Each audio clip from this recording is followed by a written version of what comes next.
Pemirsa, kita kembali lagi di program Kopi Sore dan pastinya juga masih bersama saya Armia dan juga bintang tamu kita dari teman-teman teater dari Seramau Teater Aceh, ada Fauzan Santa dan juga ada Al Khalili. Nah, dan karena juga mungkin dari cerita Bang Fauzan tadi 25 tahun itu bukan istilahnya sebuah proses yang cukup panjang gitu, dan mungkin kita bisa belajar banyak gitu dari beliau. Nah, mungkin saya mewakili pemirsa di rumah nih, mungkin untuk Bang Fauzan dan juga buat Al Khalili juga.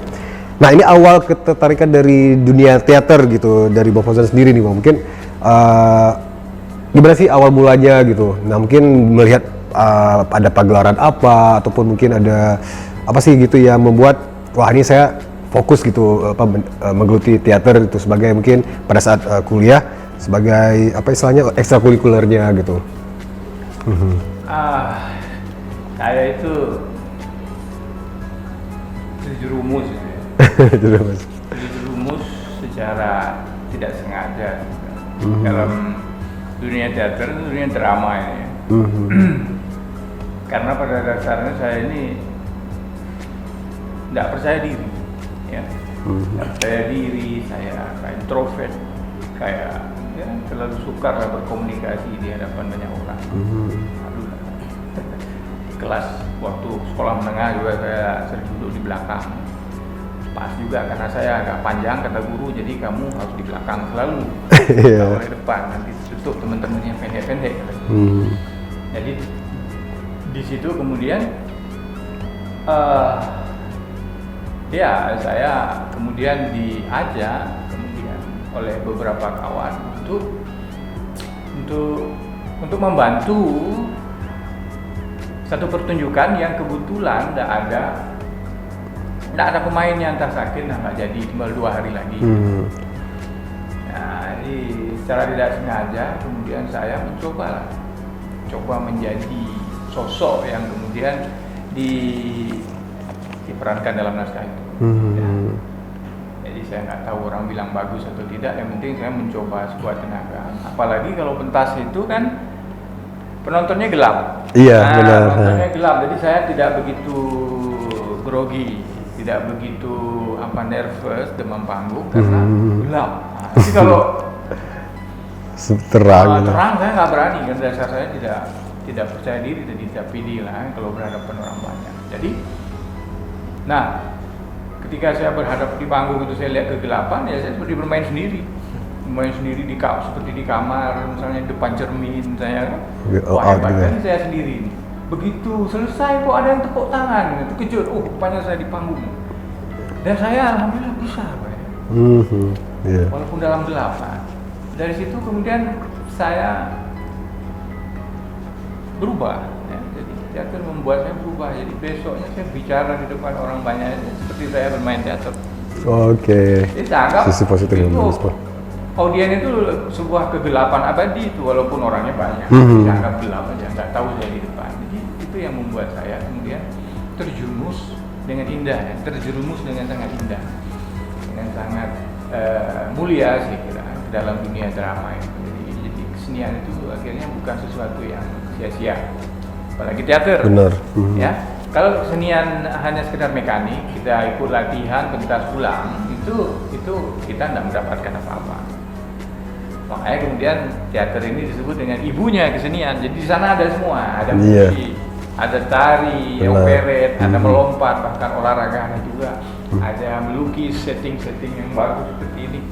Ada musik, jadi kumpul di situ. Makanya nggak mudah bikin teater. Tapi kalau tari, musik atau tari, hari ini di order bisa besok datang, ya kan? Karena mereka latihan tiap hari, ya lagu-lagu itu misalnya, atau ya itu jadi. Kalau kita akan nggak sesuai konteks, jadi teater itu akan masuk ke dalam situasi apapun bisa masuk sesuai dengan konteks. Seperti juga pemain di panggung atau apa, dia bisa menjadi apa saja. Nah, itulah awalnya cerita saya seperti itu, sehingga saya nggak bisa meninggalkan dia karena dia yang membuat saya berubah. Iya.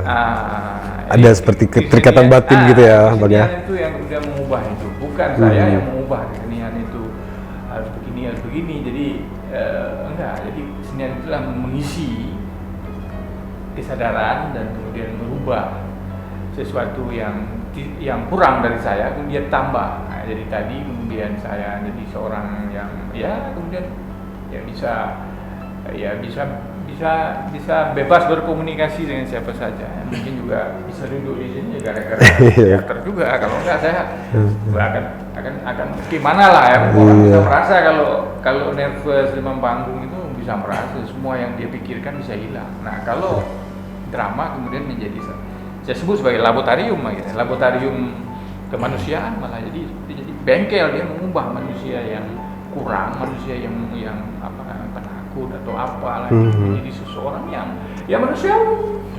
Manusiawi aja, manusiawi biasa aja. Kenapa kita harus takut misalnya berhadapan dengan siapapun, ngobrol di depan kelas. Kayaknya di dalam kuliah, beberapa kuliah yang saya berikan ya mahasiswa saya bilang seperti itu. Jadi kelas ini panggung, dia ngomong sebagai apa? Nggak bisa. Kalau kalian sebagai diri sendiri kalian terus jadi kalian raja. Anggap sebelum tunjuk tangan ngomong bahwa saya raja dan akan ngomong anggap saya walaupun saya dosen, anggap saya dayang-dayang. Nah, jadi kamu mau ngomong apa aja serah. Tiba-tiba dia bikin seperti itu, besok kok bisa saya seperti itu? Ya itulah, kamu melakukan sebuah aksi drama itu. Dan akhirnya di dalam kehidupan kita sehari-hari kita juga melakukan drama kan. Iya benar, secara langsung ya. Semua itu media-media itu semua drama. Artinya ya ada yang dramatik, ada yang kemudian itu semua untuk mensiasati kehidupan. Misalnya ada banyak misalnya kebijakan-kebijakan dari pemerintah misalnya setelah di sosialisasi misalnya ada kritik dari masyarakat, kemudian bagaimana caranya ini bisa diterima misalnya dia harus melakukan proses dramatisasi, artinya bagaimana membuat program dia itu menarik. Iya benar. Dramatik kan, bagi masyarakat. Ada logika, ada estetika misalnya di situ sehingga orang ya betul juga. Tapi kalau cuma sekedar ini loh sosialisasi ini programnya, tolong baca sendiri, pahami sendiri, nggak menarik. Iya. Memang baik dan benar, tapi tidak indah. Iya. Kan kalau kita menyampaikan sesuatu misalnya berdakwah misalnya, baik dan benar, orang kan ya dengarnya ya gitu aja misalnya ini haram, ini halal, ya sudah. Tapi kenapa nggak disampaikan misalnya dengan nyanyian, tidak disampaikan. Azan itu coba, azan itu kalau azannya nggak bagus, gimana kita mau membuat orang misalnya orang non muslim masuk Islam kalau nada yang masuk ke kupingnya nggak indah. Yang masuk ke kuping orang kan keindahan dulu, baru nanti dia cari artinya apa. Iya, ya sama kayak Khalifah Umar masuk Islam dulu gara-gara dia mendengar keindahan ayat-ayat itu. Kok ada orang menulis seperti itu zaman. Akhirnya dia datangi itu adiknya yang baca itu dan kemudian dia mencari Nabi Muhammad dan masuk Islam gara-gara mendengar keindahan itu. Iya, betul, luar biasa sekali. Keindahan itu. Kalau bilang bahwa ini dulu sama Umar ini Quran itu mungkin kita sudah dipukul sama Khalifah Umar dulu.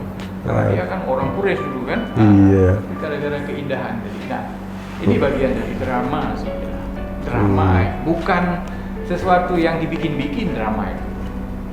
Ya, kalau menurut saya, jadi nggak ada istilah dramatisasi itu kemudian bohong-bohongan. Ya kita memang bukan bohong-bohongan, tetapi kita mencoba untuk memberi penekanan pada sesuatu.